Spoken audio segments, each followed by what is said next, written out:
talking about how you're going to shoot her parents in the head. I can't comprehend that unless they're all on steroids or some sort of drugs, or the training in Phoenix is, if you see anything, you see a jaywalker, immediately threaten to murder them. What on God's green earth would justify threatening to kill the parents of a 4-year-old who took a Barbie? Even if it was what? Malicious? What, the 4-year-old did it maliciously? That's why you threatened to murder her parents? Look, if you can't understand, there's some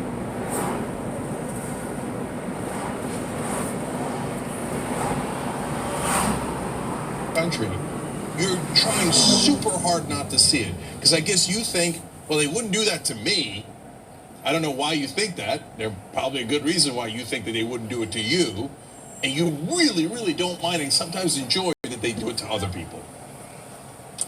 I'm just going to call a thing a thing. It's definitely racism.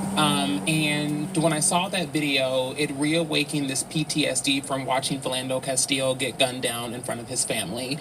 And it really kills me all the more when I hear progressives say, oh my God, I can't believe this is happening. What is happening to this country?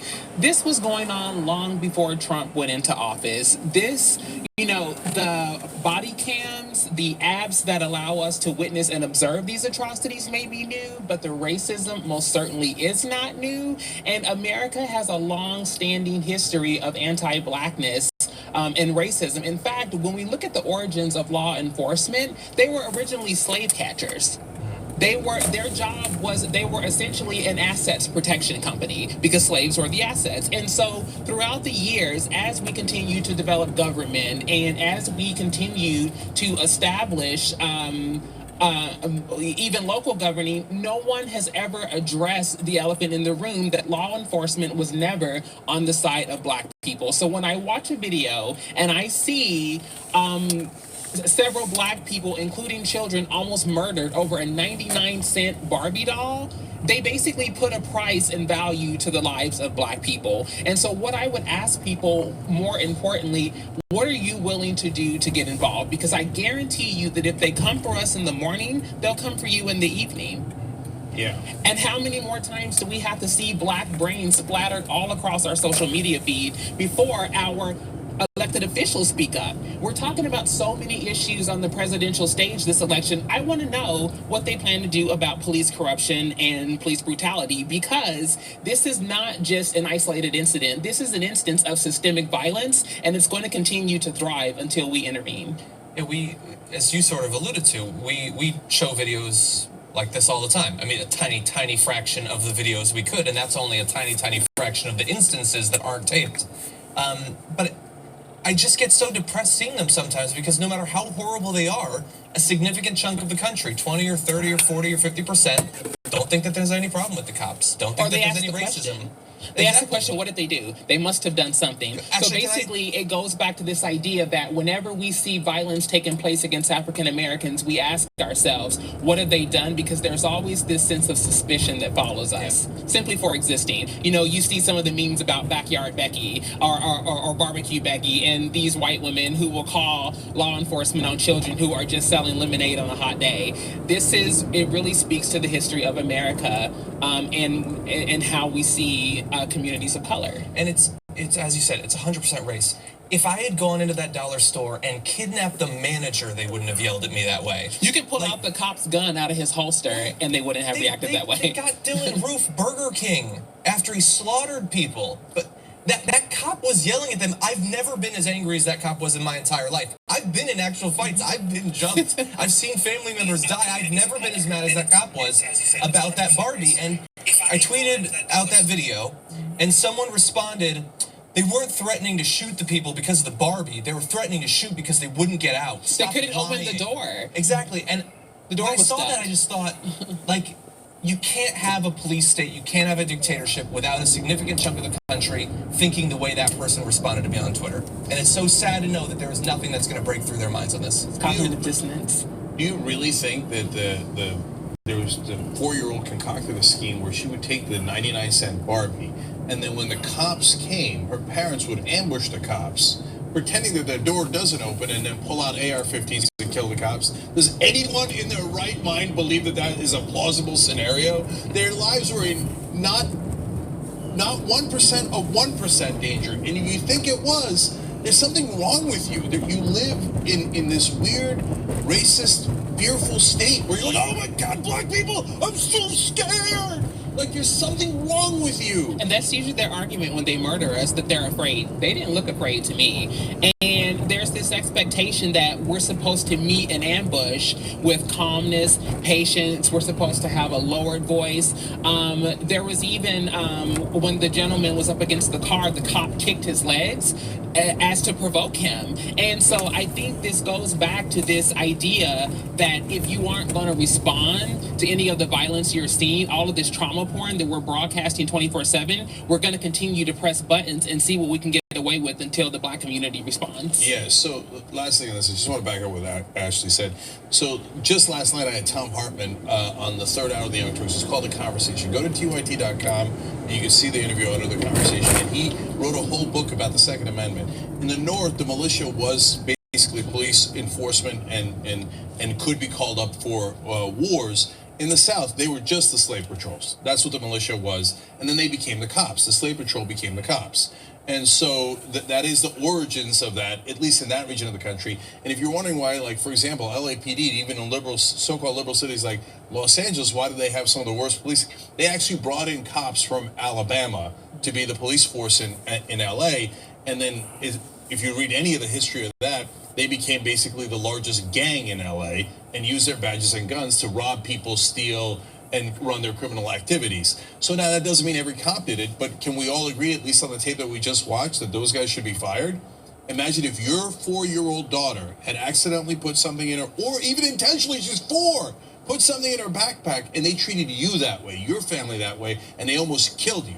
Wouldn't you want them fired for having the worst decision-making that we could ever imagine?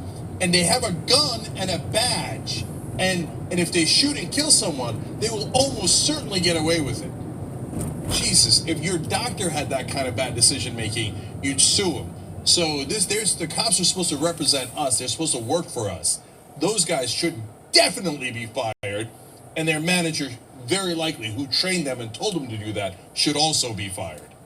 And sensitivity training is not the solution. We're past that. That's the go-to every single time we ask for accountability with the way that law enforcement responds to those situations. And they always come out with, we suspended them, we're doing sensitivity training. It's not sensitivity training that we need. It's the dismantling of a systemically violent nation that we've continued to live in and allow them to run beyond reproach.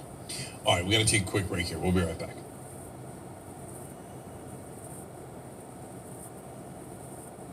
Damn it, they failed us. And if you're not angry about that, Michael, and any of you out there, then you're damn wrong. Because you should be angry. Young Turks. It was genuine. He was bad. Jake Uger, known online as one of the Young Turks, isn't afraid to throw some punches. 3, 2, 1, fade up. Jake the Turk Uger. What kind of TV station is this? The whole point is for me to yell and scream and tell you what I think. It's right out of like Wayne's World. This guy on this little rinky-dink website is speaking truth to power. We've been averaging 600,000 views a day, beating most of the cable shows in America. We're the largest online news show in the world. We're celebrating our 1 billionth view. Television. Come. More politics ahead with Jake Uger. He knew that the MSNBC... Well, let me read a little more. A little more. Damn, that's good. So it's called We've Got People. Check it out on shop2it.com. All right, Anna, take it away. All right. The Trump administration is escalating tensions with Iran and accusing Iran of attacking Japanese oil tankers.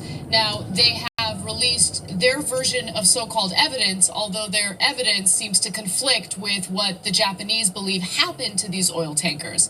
So let's take a look at the first video. Again, this is what was released by U.S. Central Command in order to provide evidence that Iran was in fact behind this attack on these oil tankers. Take a look.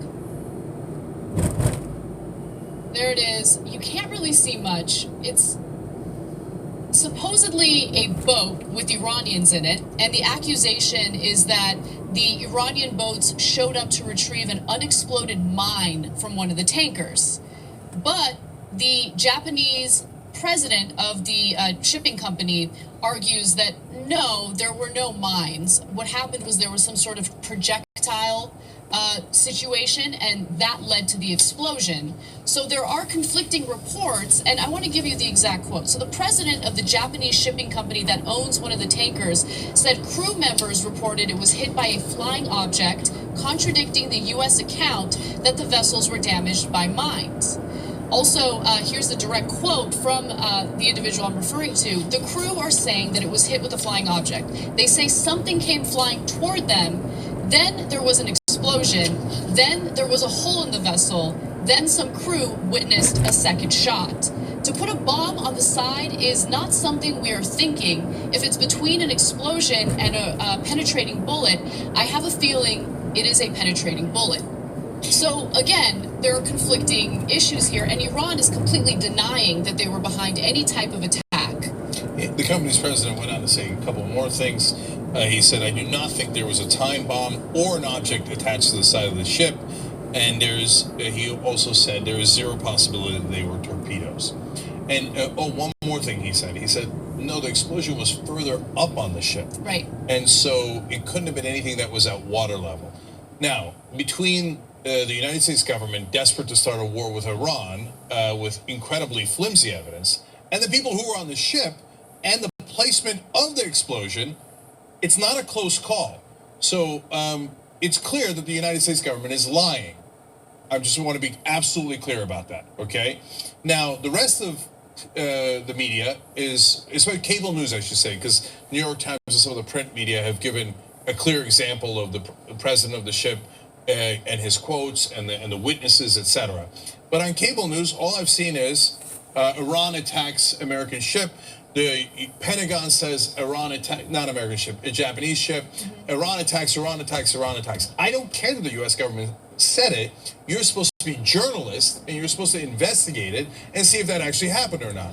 This is obviously made up. And I know you mentioned this, but I just want to re-emphasize that I am seeing responsible reporting when it comes to the print outlets. Usually when there's a call for war from any administration, whether it's the Trump administration, Obama administration, doesn't matter.